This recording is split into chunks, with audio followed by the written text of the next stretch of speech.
Olá, tudo bem? Sou Ademar Xavier, advogado, especializado em concursos públicos, professor. Estamos aqui hoje para tratar num pequeno workshop a respeito de como você pode pleitear a sua vaga, você candidato, uma vez que se sentiu lesado no seu direito perante a administradora ou até mesmo o órgão público que organizou o concurso, que está promovendo o concurso público.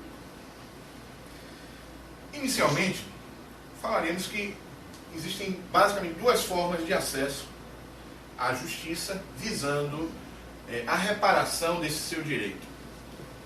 O mandado de segurança é uma delas e a ação ordinária, que é outra delas.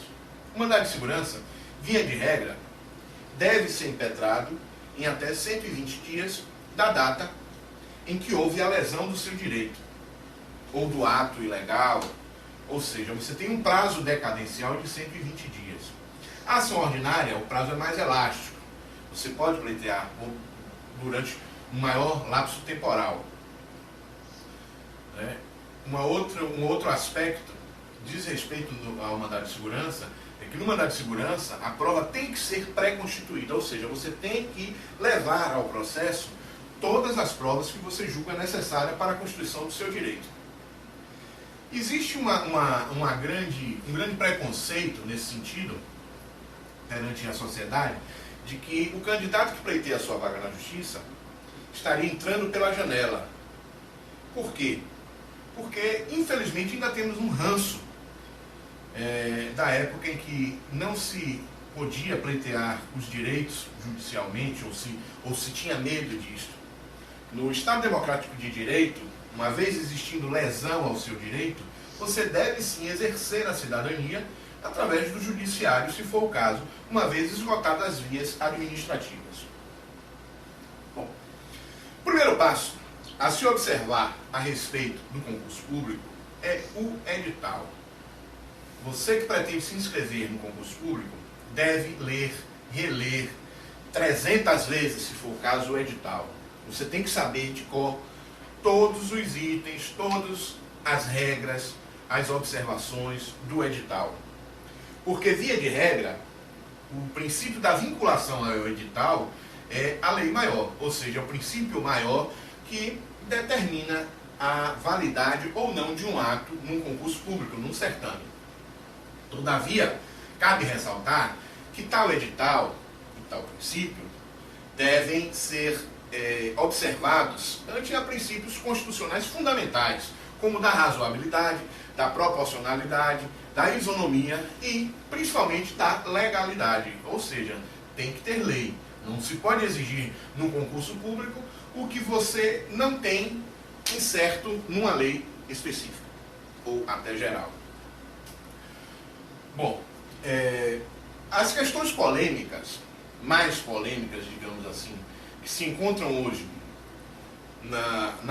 nos processos judiciais que são impetrados ou são interpostos para pleiteando a vaga do concurso público, dizem respeito ao cadastro reserva, ao TAF, que é o teste de aptidão física, ao limite etário, ao limite de idade, ao limite de correções na prova discursiva ou até mesmo para segmento em etapas posteriores, a questão do psicoteste ou exame psicotécnico e limites de gênero, ou melhor, má distribuição das vagas em relação ao gênero feminino, principalmente nos concursos militares.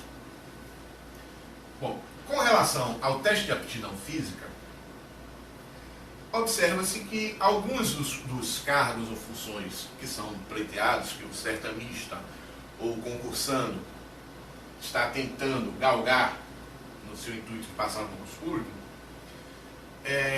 necessitam que ele tenha algumas aptidões físicas a mais do que o comum. Uma forma de se verificar isso é o teste de aptidão física, o TAF. Este TAF, observe-se que não pode ser único.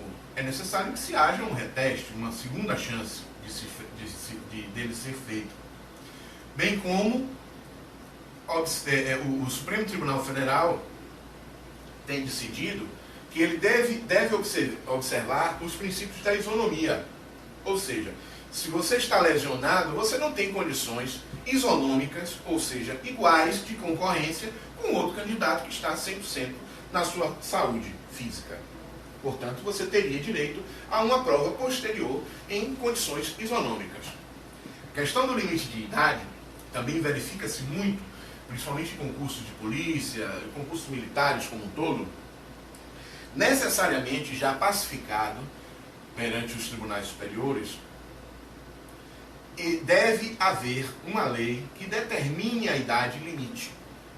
Se não houver uma lei que determine essa idade, não pode o edital inovar nesse aspecto. A redação, prova discursiva, o prosseguimento em outras etapas, por muitas vezes encontra empecilho em virtude do edital que prevê apenas parte dos candidatos aprovados e habilitados como habilitados para uma correção de uma prova discursiva ou até mesmo o fazimento de um teste de aptidão física. Observe-se que, na verdade, há aí um grande desvio de finalidade, porque o concurso público, ele tenta, ao menos tenta, né, selecionar o melhor candidato, o mais eficiente, o mais preparado.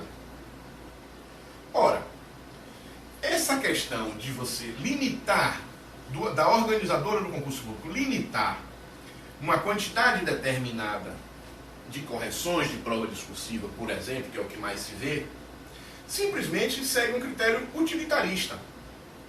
Ou seja, que beneficia a ela, porque ela vai apenas se preocupar em corrigir certo e determinado número de provas. Todavia, se o candidato foi habilitado, ele passou na primeira etapa, por que não ter a prova de redação dele corrigida? Quem garante que o candidato que ficou em último lugar na prova objetiva seja excelente numa prova discursiva e que vá para as primeiras posições? Isso afeta o razoável, o proporcional, até mesmo o legal. Portanto, entendemos que a colocação de limite nessas correções, isso é inconstitucional. Muito embora é uma tese que ainda está sendo muito discutida, porque existem decisões do STJ, convém ressaltar, que acreditam ser legal esse tipo de determinação. Assim como era com o cadastro reserva anteriormente. O que significa esse cadastro reserva? No concurso público, o edital prevê determinado número de vagas para chamamento imediato. Todavia, esse concurso, até mesmo para ter o princípio da eficiência, da economicidade, para que não se gaste dinheiro o tempo todo com novos concursos sem necessidade, ele tem um prazo de validade, que normalmente é de 1 ano ou até 2, renovável por mais 1 ano, prorrogável, melhor dizendo, por mais 1 ano. Ora, durante este período, esgotadas as convocações das vagas previstas no edital, pode a administração pública, havendo necessidade, convocar os candidatos habilitados em cadastro reserva. Ou seja, os candidatos que, embora tenham sido habilitados, aprovados no concurso público, estariam na classificação geral fora das vagas previstas no edital. Estariam, portanto, em cadastro reserva.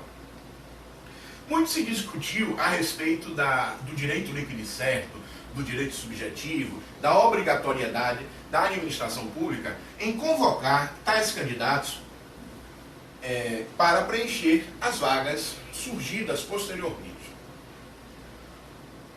Com o advento ou melhor dizendo, com a decisão do STJ no RMS 25750 no Mato Grosso do Sul, posteriormente no STF em recurso extraordinário, o RE 598099,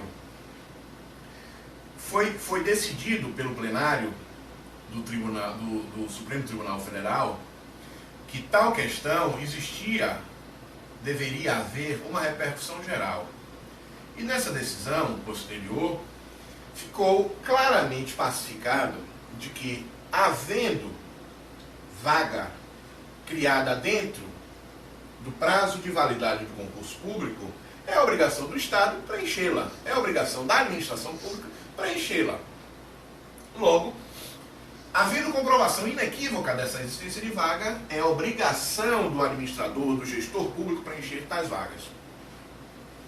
A despeito disso, o recurso especial número 1347, ou melhor, 1347487 Bahia, de relatoria do ministro Benedito Barbosa, diz na sua ementa que o candidato aprovado fora das vagas previstas no edital, desistência e exclusão de convocados, havendo demonstração inequívoca da necessidade da administração no preenchimento das vagas remanescentes, é obrigação do gestor público convocar os candidatos, ainda que fora das vagas previstas no edital, não é?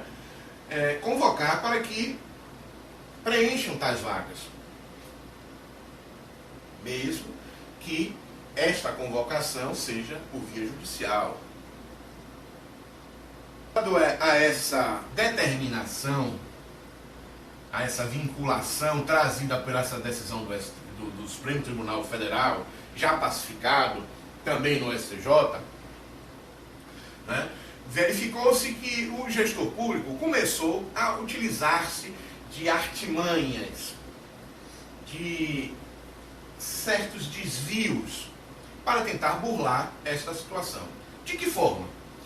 Ele simplesmente, embora tendo cadastro de reserva, embora tendo candidatos aprovados em concurso público, aguardando o aparecimento das vagas, ele faz uma seleção tipo REDA, conhecido como REDA, que é o quê? É o contrato temporário chamado através do Regime Especial de Direito Administrativo, que nada mais é do que uma forma de burlar esta determinação, este cumprimento de decisão. Ele contrata o REDA por tempo determinado e não preenche a vaga. Coloca o temporário no lugar da pessoa que foi já classificada, habilitada no concurso público. Outra forma também é a terceirização.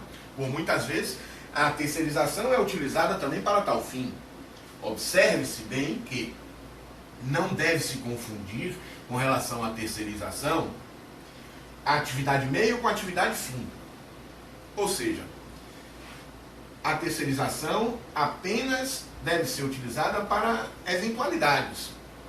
Você não deve e não pode contratar, por exemplo, um auxiliar administrativo para uma função de auxiliar que existiu o concurso público, que existiu a vaga, que existiu o candidato e que vai ser necessária para toda a eternidade enquanto existir aquele órgão público, aquela autarquia. Né? Isso configuraria um desvio de finalidade, uma burla.